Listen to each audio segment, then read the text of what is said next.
This is a Good time, Charlie? production.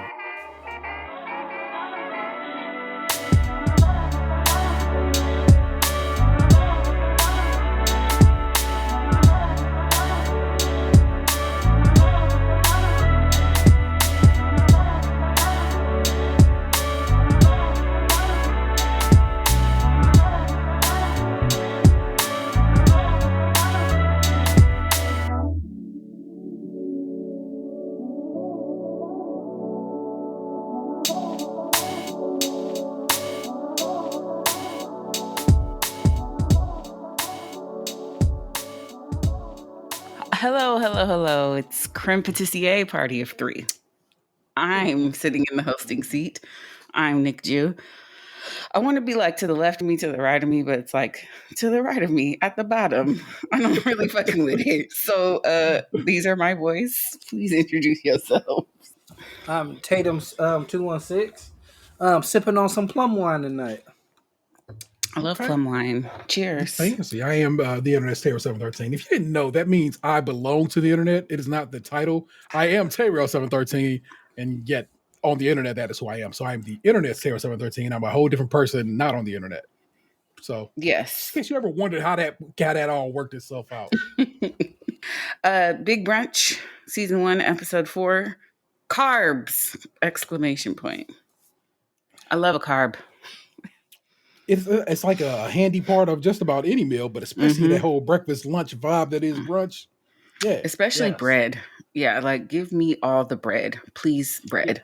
The fact that nobody came through with some waffles, but I guess they have very specific rules. But I'm because you could do like waffle. They could have made a sourdough waffle.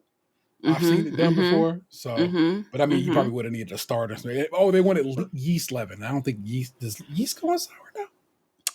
I have a question for y'all too before we start. So like speaking of Drag Race pre-show, I'm of the opinion, and I'm pretty sure this is how it works, they get a list of what the challenges are going to be. They just don't know what order they're going to be in. So they bring everything that they're going to need from week to week. And then there's like a surprise challenge where they have to make some shit twice a season. So how do we feel about how this worked? Because I've seen Roman specifically opening up like a recipe book. So do we think that they know from the very beginning? Do we think they know week to week? Do we think they just brought in like a top 10 recipes, or like how do we think this worked? I would think this particular way is probably a week to week kind of vibe. You know what I'm saying? You know how like on Bake Off they have to basically bake. Okay, you had time to practice this, right? It's kind of that situation. It's like, so they pretended to not know the vegetable truck was coming, and they still cried when it came. No. Well, see, in that situation, I think it's gonna be veggies this week, and then we get the extra of that. Got you. Yeah. Okay. I was trying to piece it together for myself. Probably like loose outline. Probably like a loose outline of what's going on, but not like not the details. Like, right. Hey, this is going to be a vegetable theme, and then like he said, like, cry. You can cry when we get outside. Don't cry in here. Well, because on Top Chef, they give them time to plan. On Project Runway, they give them time to design and sketch. And on this show, they haven't really shown anybody going in the room and being like, okay, let me write this down. Here go my ingredients, and then the mad dash to go get them. So I'm just wondering how far in advance they knew what they were making. That's something to do some research for the next episode. It's one of my questions. So they've been up until now, past couple of episodes, I think, teasing about making breakfast for each other, like before the competition starts for the day. So they finally did it this time. And then Danielle said that it could be a chance for them to poison each other. And I was like, what? Why would she say that? I'm gonna say that's just one of my intrusive thoughts. And she didn't mean that shit to come forward. She should have kept that one in the drafts. Like, no, why did I just say that out loud? Some things you think and not say. Yeah, but by now they know their sense of humor and stuff like that. So. True. Yeah. Sola and Will come out with drinks, and Dan announces that at the end of today they would be officially halfway through the competition. Today's theme is carbs. The starter, a bountiful bread offering featuring 2 distinct breads, one gluten-free, sweet or savory, must have a spread, and they got 2 hours for the starter. I don't make bread. 2 hours feels like not a lot of time to make more than one bread. Quick breads, which is what they end up doing, breezy. Yeah. Nothing to it. But for that second one, so they gave me like, what was it? Like 3 or 3.5. Yeah. Yeah. And that's when she was able to, when Danielle was able to actually do the cinnamon rolls. Because that dough has to rise a couple times. Dan's expectations are super high. But then Sola and Will was like, nah, bruh, bread is hard. Like, might be the great leveler. Like, it's just going to be harder. Katie, we learned, has dined and dashed at Cracker Barrel. Have either of you dined and dashed? Not, I am black in America. No. That shit is deadly to me. I did it with only black people. I've only done it with black people. Man. Cracker Barrel is probably the easiest place to do it because of that store. You get up and like you go to the front to pay. Mm-hmm. You could just leave. You just get up. Yeah, you could just leave. I didn't dine and dash before, but in the building we used to work in as a teenager, I used to go there a lot. And there used to be, of course, a Sbarro like every single mall in America. And I remember one time I was at Sbarro and they handed you pizza and I had to go all the way back of the line to pay for where it was just like during the lunch rush.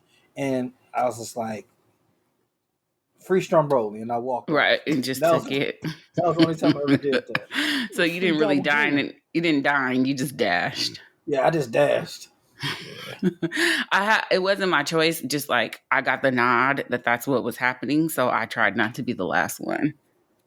Oh yeah, because no. Yeah, as T stated, dining and dashing is a little bit more dangerous when you're black. So I was with only black people, mostly men. They were drug dealers too, and they were heavily armed. Oh, okay. Well, so strong arm robbery. I don't know. This could have went one of two ways, my guy. So, I don't know. If you say we leaving, my nigga, we leave. Exactly, which is why when I got the nod, I was like, "Oh fuck!" Like I don't want to pay for all this shit. That's a little story about how ratchet I used to be. That's what make our podcast. There ain't no other fucking Bake Off or whatever cookery show podcast telling some gangsta ass shit like that. It's a really long time ago. It was like 30 years ago for everyone's knowledge. So that's a whole different Oakland too, right? At that point. Not even Oakland. It was like East Palo Alto, which is in the 90s, like highest murder rate per capita for like 6 years running. So yeah. But now it's like home of Facebook. So very weird. It's wild. Very wild. Okay. So Katie, Columbus, Ohio, came out publicly as non-binary a few years ago. She has created the Geneva House. They have created, and I wanted to make a note of that because I've probably done it several times up until now. So I didn't realize bad. Till this episode that they identified as non-binary. Same. So that's new to me. And so I did write they down today, but yes, it's new. Yes. And that in my mind, I kept saying, talk about that. So my bad. They, an inclusive space open to everybody. So it's very strange to me when they give us these little packages because every week it's a little more and a little more and a little more. And it feels like some people you just don't learn anything about because they don't give you the, like, this person is about to go home edit. So what we knew about Nadej, that's all we gonna know. Like, it's an interesting strategy, but I do like it because on a lot of competition shows, you can tell who's going home by the way that they were edited that week. So they're talking to Will about his wife, Christina Tossi, who I have no idea who that is. Holy shit. Christina Tossi. I didn't realize that was his wife. Yeah. I was like, oh shit. Yo, you down with Christina Tossi? Christina Tossi is the founder of Milk Bar. Oh, yeah.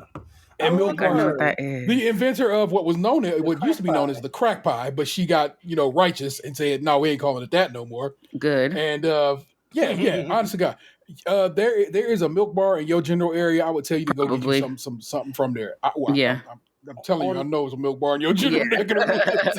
And it is. I go whenever I'm in Boston. Whenever I'm in Boston, I go my ass straight up to Harvard and go to Milk Bar and go get me a bunch of Milk Bar related stuff. It's so good.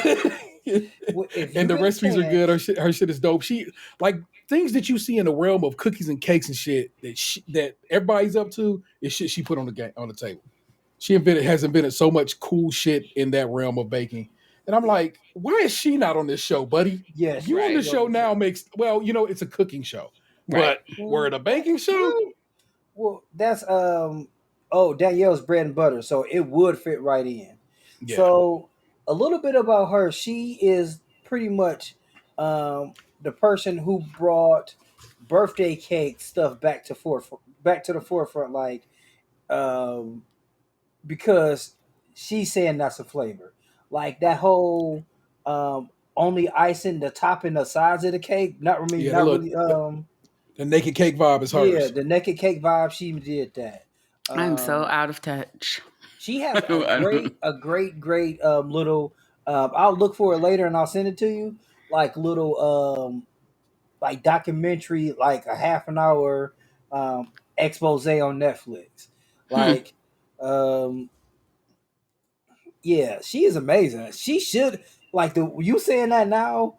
She should be on the show. He should not. It's not a It's not a baking show. I like Will. It's not Not a. naked will. And actually this week, and I wrote in my notes, this is the week I feel like Will himself dialed it in and decided I'm going to be the cheerleader.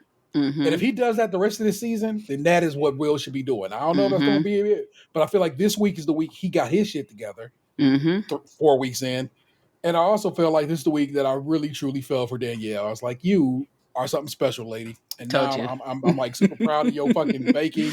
And this is the week I learned that I hate Jay. Hate is strong. Hate is strong. She's And Anthony will tell me annoying. not to be He's a saying that. cornball. But I have some. It is some points of dislike that we will get to as we go through it. Like I said, I got some notes written down, so eventually we'll get to them, and I'll tell This you was when just to where. the moment that I had wanted to talk about because Dan talked about going into the garbage for food before, and Will said that he did it too. And then he was like, I had to end up putting coffee grounds in. And I'm telling you, it was an episode of Sex and the City. I think it has happened to every person at least one time. Like Miranda made a cake, just wrapped it up and threw it in the garbage. And then she went back and picked it up and like took another bite. And then she was like, oh God, I've hit my bottom or whatever. But like, I can't imagine eating something straight out the trash, but like a bag of something you threw away, you'd be like, oh, let me just get a little one more piece. But yeah, disgusting things that unite us as human beings. So Danielle feels comfortable and excited this week, but she's stressed with all eyes on her because as we know, it's baking week. She's the badass baking bitch, and all eyes are on her to do what she said she was going to do. So they played a fun little game. First Dan is talking about he's excited because he's going to have his first mochi donut because they were like all the rage in New York City, lines around the block, and he never stood in line for one, so he going to get one today. While he was doing that, Will and Solo were playing a fun little game. What is each person as a bread? And I think they did really well. Mason, a sourdough. Katie, English muffin. Danielle, a canali, whatever that is. Did you spell that? I want to know what that was too. Canale with an accent. I'm just gonna put bread. And here they go, tasting the goddamn food again as it's being made. And this time he's gonna say, I can't give you any feedback, but then you're gonna make a face like the shit tastes really good before you walk away. Like Canale, a small French pastry flavored with rum and vanilla, with soft and tender custard center and a dark, thick caramelized crust. Yep. Antoine, a cinnamon bun. Yep. Jay, milk bread. Danielle, banana bread, and Roman, roti, a flatbread, they said. Danielle is gonna fucking give him a 50 burger and add a third bread, but she's not certain. Dan's not certain if it'll make it out for judging. And people are making scones, to which Sola says, people who are not Danielle are making scones. I said it before Sola said, I was like, why would you do that when she is there? It's But like you heard the judges drooling over this lady's scones. they better be the best damn scones ever. The narrator will tell you they were not. They were not. Mason, Bozeman, Montana. He never had the funds to open his own place. He ended up selling his house, and he, his wife, and dog are traveling in an RV. Very sweet. His wife's least favorite word is moist, and he said it like 3 times. All right, now we have our starters. Daniel, best in brunch, up first with a fried pastry basket with a Korean and a Japanese pastry. Oh, God. Hotek. Yep. Korean style sweet donut pancake filled with sunflower seeds, walnuts, and brown sugar, and a gluten-free mochi donut with maple glaze and white chocolate. Will said he showed the cuisine beautifully side by side. Dan really enjoyed the taste. And Sola said the hotek is bland, but overall interesting. She was on one this week. She really was. She was like, I'm going to say something constructive. Like I say, I feel like Will was like, I'm being the cheerleader. And Sola's like, then I'm going to be the motherfucking critic. And I'm about to do it real hard. Mm-hmm. Katie made a bread basket starter from a chain restaurant, Cheddar Bay biscuits, her very straightforward cornbread muffins with a jam pote and butter. There was a long silence, probably exaggerated by editing, but they were quiet for quite some time. Will, he said he was worried about gluten-free biscuits, but he called them filthy in the best way possible. He said they were filthy. Sola said they were nicely salted, and Dan said the cornbread was the jam pote. It's like they walked up there knowing that cornbread was whack. They presented it in a whack way, you know? So bad for them. Like, what you doing? Why? If you knew that shit was whack, don't bring me that shit then, bro. Oh. And he called the biscuit nasty in the best way possible.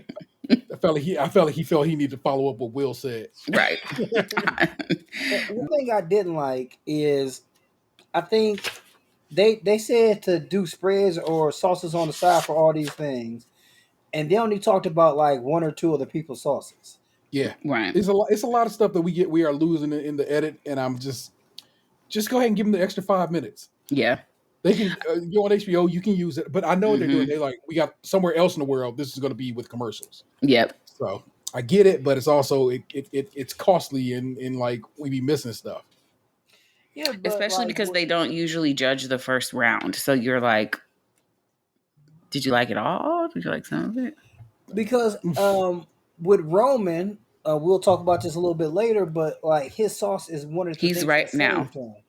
He's right now. Roman, garam masala sweet potato scone with Indian spice and a Mexican-style sopapilla, which is like a beignet, with apple piloncillo honey. Which they raved about. Yeah, they said, Sola said, I feel warm. The scone tastes gluten-free. God damn. Right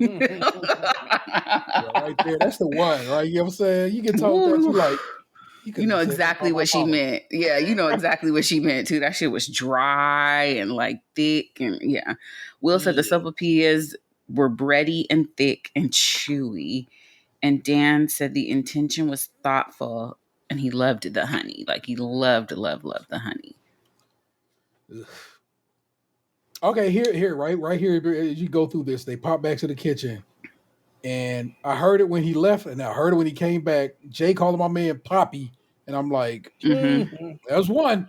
That's one." This is where it starts. Not even where it starts, because remember I told y'all last week the way they had her, the station they had her at, she was hugging everybody to be on camera. Is what I felt like. I don't think she's trying to be like the star of the show. I think she's mad corny, and I don't find her to be inauthentic. I just find her to be corny. Fair enough. But that's just how my read. I'm going to say technically that's a strike 2 for your mans. Right. Jay is up next. She's welcoming them to the Chong house. 2 of her wife's favorite things to wake up to: gluten-free banana bread and scallion pancakes. Interesting combination. Sola said the presentation was missing balance. And now Jay is fucking saying heard. It's like a virus. Because you stole that. You like you stealing people's shit. You stealing people's shit, and I don't fuck with it. I imagine everyone is probably saying heard as much as Katie said it. It was catchy as fuck. Though, yeah. Sola didn't know if the pancake seasoning was spot on. Banana bread, dense and gummy. Will said he wished the two things felt connected, which was a very nice way to say, what the fuck did you bring us a scallion pancake and banana bread for? It's the wildest, most, like, there's nothing there to make those two things work together. Right. Just a tidbit. Antoine, classic cornbread with chili lime butter, repping Ethiopia. He's half Ethiopian. Blueberry. Did not know that about my man. Yes. I wish I would have knew that last week when we were talking about Ethiopia without having. I'm like, why is he doing Ethiopia shit? Right. I know now. I need to know then. I think I could just look at him and tell that he was half Ethiopian. He African. I see that. Yeah. I want to know that shit, man. They ask so much of me, man. I don't know. I just be watching the show. Taking notes is when I notice the edit, but like it don't. I'm like, this is the offering I've been presented with, but I'm like that with 99% of the shit I watch. Unless it's like a error, like I've seen that shot before. Like I saw it with Bake Off. I'm like, oh, they've been using that motherfucker a lot. I've seen this shot like 3 times. Danielle made her 3 things basket, and she calls things her famous a lot, which I have to believe her at this point. If she has like a successful bakery in Manhattan, people probably do be lining up, and I'm gonna look and see if any of that's still open when I'm there. She made a blueberry crumb sour cream muffin, gluten-free lemon poppy loaf with lemon glaze, rosemary honey biscuits with Malden sea salt. And because she gave them 3 things, they got to judge 3 things. Sola said the muffin is fantastic. The biscuits are perfect. But then she said the very teeny tiny bottom of the loaf was overcooked. Yes, man. Now when Sola said, because you brought me 3 things, I got to judge 3 things. In my mind, I said Paul Hollywood would never. And he's like, the competition was da-da-da, and I'm telling me which 2 you want me to judge. Exactly. And so if we're going to speak about Paul Hollywood, we kind of talking about Bake Off, and that means let's go. I got to give you a little bit of... Bakers make the world go round. I mean, where else this be a Bake Off show? It's just we happen to be doing another show right now. So, I mean, when the Bake Off news come around, we share it with y'all. This one is from HuffPo, of all places. Daniel Welsh is on the byline. Prue Leith makes a rather bold admission about Bake Off co-star Noel Fielding. She also shared her take on departing presenter Matt Lucas and Noel Fielding's comedy stylings. Prue Leith has made a rather bold confession about her Bake Off colleague Noel Fielding. The pair have worked together in the Bake Off tent ever since the show made the jump from BBC to Channel 4 in 2017. And they each took over roles previously occupied by Mary Berry and Mel and Sue, respectively. With a space in the Bake Off family currently vacant following the departure of Matt Lucas, Prue has shared her take on what's next for the show and made quite the admission about Noel in the process. I don't know anything about young comedians, she told Hello Magazine when asked about a potential replacement for Matt, before quickly adding, I'd never heard of Noel Fielding until I met him. Prue continued, I'd like somebody that I've heard of. On new additions being welcomed into the fold, she added that she would eventually get to love them, but shared the truth is, I've never understood Matt and Noel's jokes anyway. You've never heard of him? You don't get his jokes? Tell us what you really think, Prue. Okay. Matt shared earlier this month that he was stepping down from Bake Off after 3 years, telling fans it's been a delicious experience and I can't imagine a more fun way of spending my summers. But it's become clear that, you know what the deal is. We told y'all that when it happened, but still, I just thought that was hilarious. And Prue was like, I don't know that motherfucker. I barely know him and I don't work with him for like almost whatever years. So nah. She said, I don't know her. And thank you for that article. And sent that to the group, so or was sent it to me as it were. But And I And found that she's 90 quite years. amusing. She's like 90 years old. Who is she gonna know? The fact that she called Noah, who is definitely in his 50s, a young comedian. Right. You know she owed. But back to you. Yes. The judging of Danielle's three things. Uh Dan said that she needed to refine the presentation, but the biscuit is one of the great things I've ever put in my mouth. And he said this is her Danielle's offering is what he was hoping for from the challenge. Yeah. Mason made a quick bread herb focaccia. It was his second attempt because apparently something happened to the first one. Gluten-free biscuit with apple, cheddar, and sage. Sola. This is really cool. Really delicious. Will, presentation is the best. Yeah. And then Will asked that man what he want to do. It's a simple question. What kind of venue are you trying to open? And he was like, oh, like a breakfast spot that kind of serves brunch maybe and da-da-da. He was like, but like ultimately, what are you trying to do? And he's like, I want to open up a restaurant. And Will looked dead into that man's soul and said, if that's your passion, you can't waste time doing anything but that. And everybody cried. It was some real talk from a very, well, as we all know, a Michelin star restaurateur. Mm-hmm. That's you getting some dang, mentorship from somebody Mm-hmm. who you want to be getting that level of discussion with. So he's telling you that shit. I hope it really changed that man's life. Me too. That's life game. Yeah, Life for game. sure. So then we move on to the mains. The dish has to be around a yeast leavened dough, savory or sweet, as long as the bread is the main foundation. 3.5 hours they get. The strugglers, they think are Jay. Sola said the pancake was fine, but not great. And Dan said the plate was missing Jay. And they talked about Roman. The sopapillas were just bad. And then they threw Antoine's name in the mix because he made scones with Danielle in the room. Mm-hmm. Fair enough. Daniel from Richmond, Virginia, he is a self-taught chef who dropped out of college and then got kicked out of his house because his parents were strict immigrant and they want him to go to school and get a job in something that they deem successful. And he's got a pop-up called Young Mother that is doing very well. And then the judges were chatting about baking, and Dan is like me. He spoke my truth. Baking is hard for somebody who likes to be in control a lot. And eventually he just gave up on trying to make his apartment bread. I've never tried.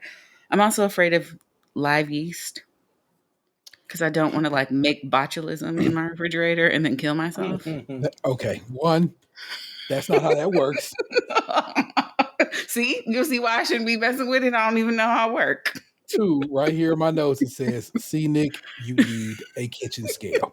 No, if I make anything with flour and a liquid, it's going to be pasta. I trust myself making pasta. I think I can do that.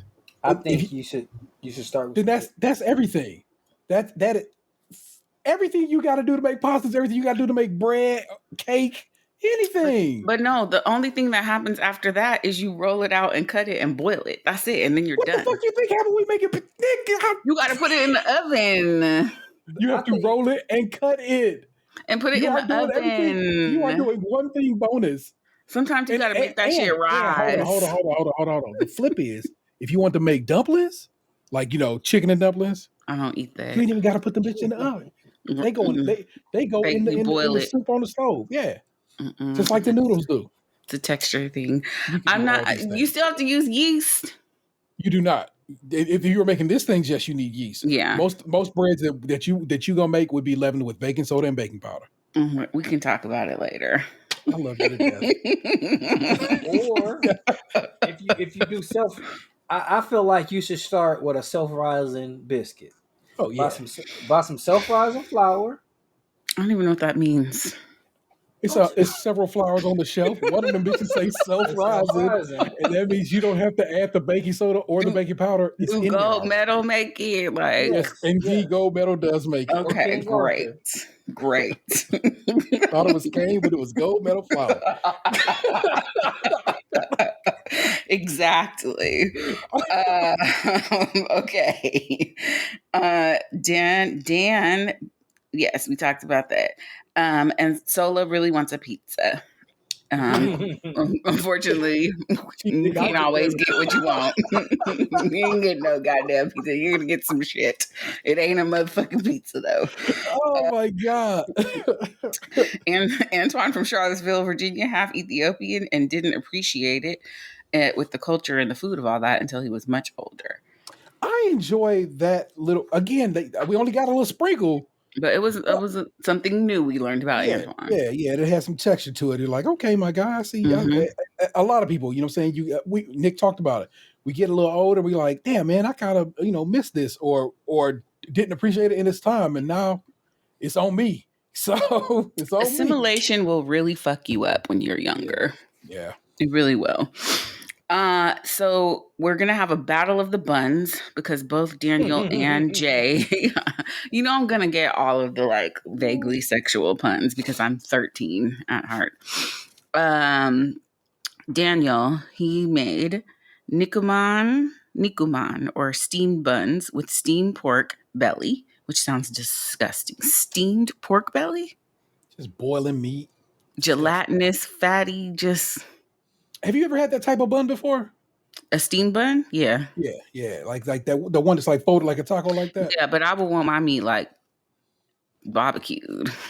and that's legitimately what I had when I had them. It was barbecue shredded chicken in it. And I know they're bomb. Yeah, bomb. yeah, that was the lick. That restaurant unfortunately didn't make it through the pandemic. Oh damn, that's very sad. Yeah. With the steamed pork belly, kimchi, pickled daikon, this motherfucker love a daikon, radish, shisho leaf, and white pepper. Sola, really tasty. Good use of the bread, but a little dry and dense. She had one for everybody, didn't she? Jay made Bartlett pear shashu bao with milk bread. Will said the presentation is beautiful. Sola, bread is nice and pillowy, but it's not milk bread, but a nice bun. She had one for everybody. Kind of shady, man. Yeah. Nah, say she had a lot of work. There's something that happened earlier in the kitchen. Katie said to Danielle, "Your dough looks sexy," and I was like, "Right." I'm a man who can appreciate dough. I don't think I ever referred to anybody's dough as sexy. You didn't want to like do stuff to it? No, I want to bake it. Right. Like you're supposed to. People, they be so dreadfully corny. God bless them. It's them chefs. Them chefs got a whole different, They do. They do. God, do not date a chef. I'm so triggered right now. Will said he could eat 5 of them, and Dan said he would order the heck out of them. Danielle, chocolate date molasses and tahini cinnamon bun with tahini, halva icing, and Kafka spikes bacon, which she called the talk of Brooklyn. And that motherfucker looked good. My God. I can't imagine tahini in that environment, but yes, please give it to me. Give it to me. Will said he has not liked a cinnamon bun other than his wife's until this one.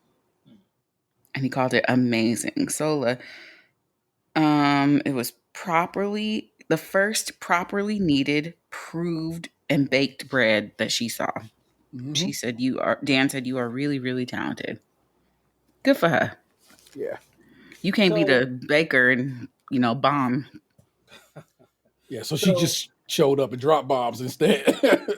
With it being tahini, date, and chocolate, it was almost like a chocolate peanut butter caramel cinnamon roll. But just looking at tahini, it's ground whole sesame, toasted sesame seeds. Yeah. Yeah, that would go. That sounds delicious. oftentimes you'll hear a sesame tahini kind of. They'll call it sesame tahini as opposed to not. So Roman made vegan pan de muerto, which he kept saying literally means bread of the dead, which we know, but like, what do that mean? But it looked like just what do you call it? What kind of bread is challah? What family of bread is that? yeah, fluffy ass bread.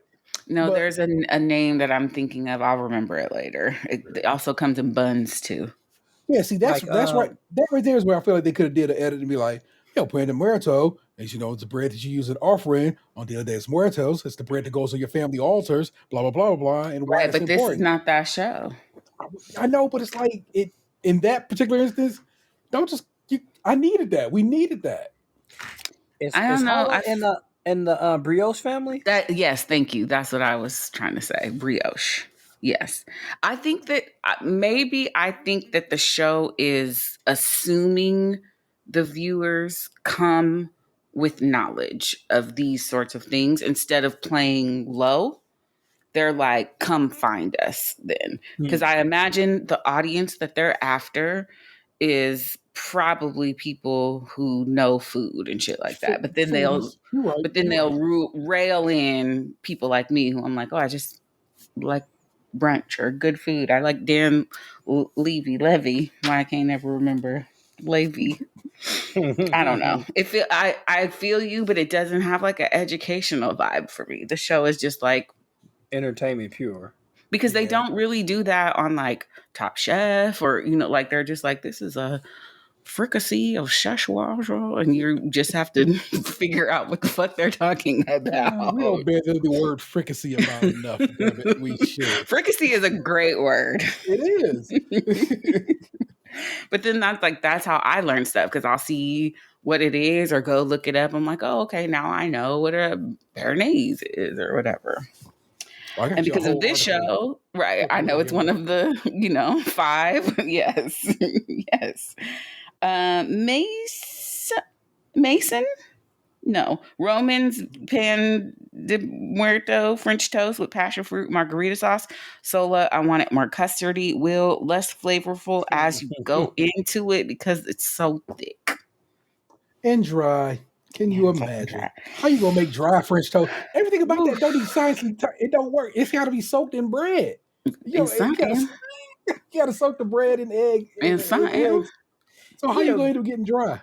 Because he's vegan, he probably put that shit in like aquafaba or something. Fuck, I didn't think about that. Yeah, but not only that, when you're using fresh bread, French toast usually doesn't turn out right. It's that stale bread. You got to throw it in a toaster. You get your challah on Friday and make your French toast on Sunday. And did you see how thick those cuts was? Though? Yeah, they were huge. It was like big chunks of it. Like no, it didn't have a chance. Yeah. There was no way it was going to soak through with whatever he used. It was fresh. It was thick, and it wasn't eggs. Like what are you making milk? With? Yeah. Mason made a khachapuri, which is a Georgian stuffed cheese bread. Dan, really delicious. Will, amazing presentation. To me, it didn't look amazing. It looked like a big bread boat filled with white something and an egg on top. I was like, I'd eat it, but it didn't look amazing. That edit was wild fast. They didn't give him no room to breathe. It was here it is. Okay, you made that. It was good to me. Holla. I was like, y'all ain't gonna talk a little further about this? Like, nah, Mason did what he had to do this week and he's safe. So yeah, and that's what you get. It's like the people who they're safe, they're just like, here it is, and the judges are like, thank you. We're not worried about your ass. We focusing on the motherfucker who served us raw chicken. Yeah. Who's still in the competition. Dan said it was really delicious. Will said the amazing presentation. I was just like, it's not though. Anyway, Antoine made Doro Dabo. Dabo is the bread and Doro Wat is the chicken and sauce, but he deconstructed it. Sola said the Doro Wat was so good, but she was not 100 on the bread. And Will was like, what you should have done was served it to us the way that it's supposed to be served. And Antoine was like, I almost did. But I also understand that the bread is not very sturdy, and he knew he was going second to last, so he would have just had that Dora Watt fucking soaking that bread up. Sadly, Katie made Turkish peed, which is a kind of pizza with mozzarella cheese, lamb muhammara, whatever the fuck that is, on the side. Will said it was underseasoned. Sola loved the idea but the execution wasn't there. And then Katie was self-deprecating, and the judges was like, "Ho up." That was necessary. Very, That shit very. touched my soul. I was like, okay, you're right. They made Mason cry Hard. and they made Katie cry. Okay. Listen, they made her ass cry because she was like, yeah, as usual, or some shit. She took a dig at herself, and Dan was like, we're not doing that up in here, which I appreciated. So, best in brunch, it's pretty unanimous that it's Danielle. By a lot. Yeah, by like a lot. And so for the bottom kind of switched up for them. For the starter, it was Antoine, Roman, and Jay, but they feel like Jay's main was good enough that she pulled herself out of that conversation, and they added Katie to the mix. And they said it was the most difficult decision they've made because all three of them were campaigning for a different person to go home. Eventually, they settled on Katie, and I agree that it was time for them to go home. Really? I do. Listen, Roman like should have been gone 5 weeks ago. The fact that he's still here means he probably just gonna be here at this point. Whereas, and I love Antoine. I truly want him to stay, but they didn't like none of what he made across the board. So I was yes, but then it's the question of like, what are they judging on? Yeah, the mains only, the mains and the starters. What happened before today? Potential, like what is the conversation? And I think that when shows purposely leave that out, it's so we can argue about who's supposed to go home. Because I really thought Antoine was going home. They were giving him the he finna go home edit that you would normally see on a reality show, and he ain't go home. Well, I think the only reason he didn't go home for the second dish was the chicken was delicious. They loved the chicken, but it was a bread challenge, which is what Sola said. That's why she wanted him to go home. But then the only real failing he did with making a scone is making a scone. It wasn't that it wasn't good. It was that he made a scone in front of the scone queen. Well, they said it wasn't a scone. Yeah, they said it was too bready and cakey. His execution failed. Whatever he made them, it was delicious, but it wasn't a scone. Yeah. So that's the thing, though. Like, scones are one of those things that are. You go to 3 different restaurants, you're gonna get 3 different things with a scone. Like, a scone is pretty much a biscuit with shit inside of it. Well, it sounds like in England, a scone is a whole bunch of shit. Like, yes, yeah, it's like it's just a category. Scones are just an anomaly, man. Like, you got a lady on the show who they think makes the perfect scone, and you made a scone. And you made a scone. Which is why I wonder. Like a biscotti, but to be honest, that he made. Which is why I wonder if they were like, okay, these are the 7 challenges. We're not going to tell you what order they're in, but at least 1 week you're going to have to make da-da-da-da-da. And so he didn't know Danielle, the scone queen, was going to be there, and he just had planned. But I feel like you should switch that shit up if you can. It's bread week. It's not terribly hard to pick a new bread. Yeah, how funny that the scone queen didn't bother making scones this week. She didn't need to. Got to. She technically, like, she made a rosemary garlic biscuit, which is a scone, which is scone-esque, right? Yeah. It's in the house of scone. You're right. I don't care what nobody say from the very get go. I don't know who the winner is, but they edit the shit out of Danielle every week. I still haven't seen it. I haven't noticed it. It's not gonna take you 3 minutes. Like, right when you start the beginning of the episode where the door closed, perfect shot of her, like when the door closed. And when you said that the first time I did it, I immediately watched the show after, and I'm like, I don't even know that lady name until like episode 3. She always wearing an orange shirt, some with True. some orange in it. It's I would have never But known. that I feel is the costumer. They have put her. They were saying like Sola's makeup this week was beautiful as well. Again, as well. I like how they did her hair and shit. She was super good. So I just feel like that's just I makeup and miss her costume department glasses. putting I it don't on. be paying that lady no mind. I miss the old Sola. They probably shot her in glasses for the pilot, and they probably didn't shoot the rest of the episodes until later. I wonder if those old episodes of BA up so you can watch the old Sola, the night Of what's it Sola called? of The Bon Bon Appetit stuff. Appetit. I don't think they Oh, put anything down. I think it's all up there still. So yeah. Yeah. If So I find a good one, I just text it. just send it to me. So we're halfway there. Feels like there's still a lot of people, but there are seven. Yeah. Six now. Six cooks left. I don't know if they go four down final episodes left. two, final three. Yeah, Yeah. I was about to say what they got. Probably in basketball sense, we'll do a final four maybe. I've only watched one more. So Okay. I've seen the next one. Yeah. And that's as far as I got. So I don't know anything after next week. Cool. We can all be surprised in these coming weeks. That'll be a delight. Yes, Yeah. definitely. I watched a little bit of the next episode, but I stopped it. Today I watched the fourth episode twice. So that would be I watched it 3 times altogether. Yeah. Yeah, it's been interesting. I still don't get Roman. I don't get why he's there. He made a big impression on them out the gate. And since then it feels like it's been very, I don't know, more off than on. I said that I feel like that you got to have one of them vegan guys in it, and Vanessa pointed out, but they never make it that far. Right. Yeah. They And always we see end up why. yeah. Don't make. I get it. Maybe you like that weird vegan French toast, but the ideal of French toast is very specific, and it's got milk and cream and eggs in it. Mm-hmm. So I also think that they're teasing the backstory because they're giving us a little bit of who do you think deserves the money the most? Because then now it's we find out Mason doesn't even have a house. He's just driving around the country. my man volunteered for that mission. Right, he sure did.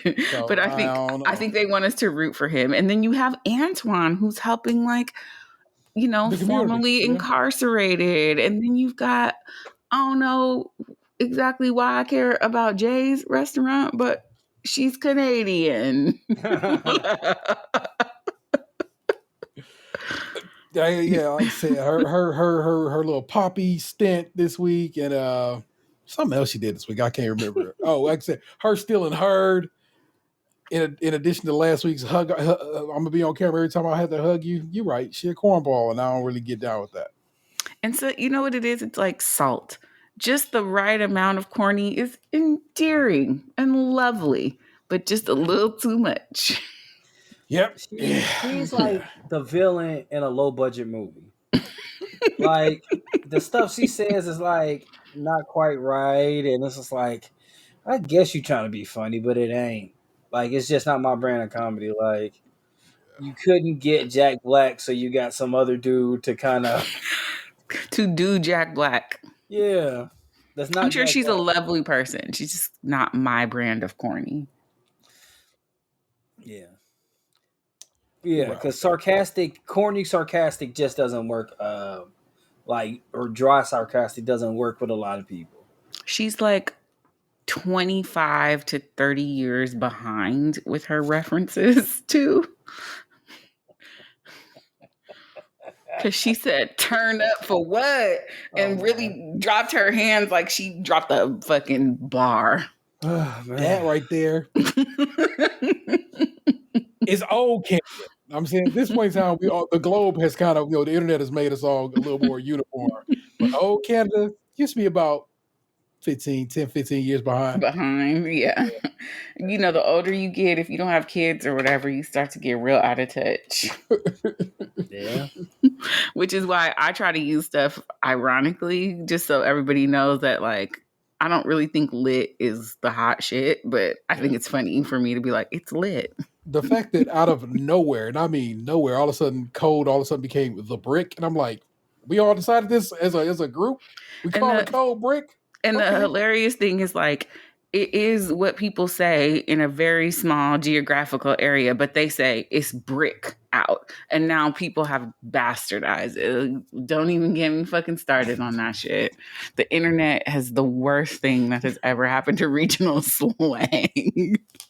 So brick mean cold and not I thought bricked up meant that you were aroused.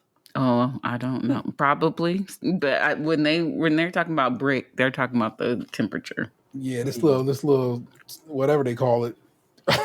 What they call this, a code situation? It had so many names, and the Weather Channel tried to make fetch happen by giving it a name, because that's what the Weather Channel does. They be trying to name storms because they think that'll get them more, traction. Superstorm Sandy. Nobody called it that but them. No, it's like a polar vortex. What the fuck do that mean? Yeah, bruh. Well, this was fun. I'm very excited for next week. Because I've already seen it. It's a great episode. I have not, so surprise for me too. I've been in the hostess booth. I am your player partner, Nick Jew. That's the homie, the internet's Tayrell 713. And yes, sir. yeah, and the other homie Tatum 216. It's just 3 numbers in a sequence, and I always mix them up. That's my bad. Good night. Thank you. We'll do it again next week, y'all. Bye. Hey, what happened to you? You used to be beautiful.